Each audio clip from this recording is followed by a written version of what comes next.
where a mother who has been very stressed in her life and is stressed during the pregnancy delivers a child who is pretty stressed.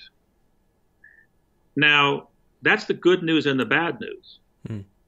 Because if you're born in a war zone, and there's a lot of evidence around this right now, a mother who is dealing with war, is highly stressed, highly attentive to dangers around her, that goes into the unborn child, and that child is prepared for a war zone.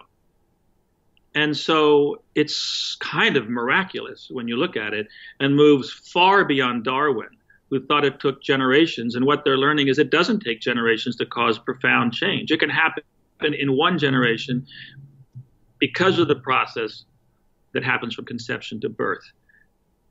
The problem with that is that, you know, the good news is that wars don't always last forever.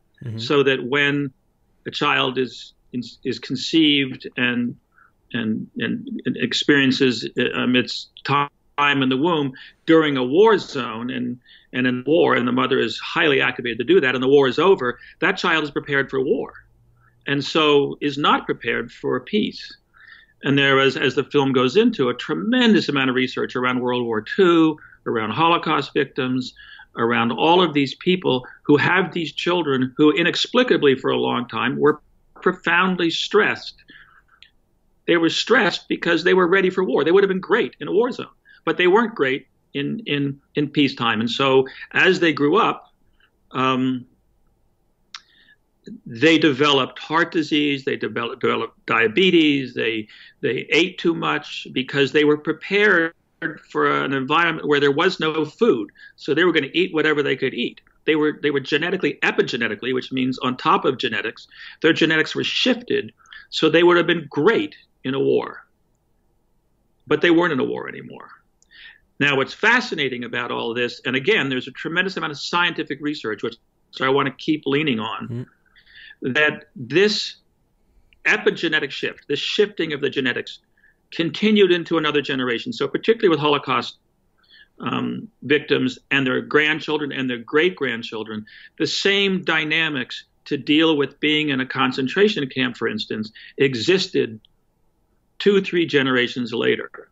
And it was really unclear until a number of the people in the film really began to put the links together, and there's been more and more confirmation of this, which brings us into the whole other issue during pregnancy, was transgenerational trauma, which means if your grandparents were in a war, actively in war, or had a natural disaster happen that was, and during that period of time the grandmother was pregnant, you're going to have inexplicable feelings of anxiety that seem inappropriate.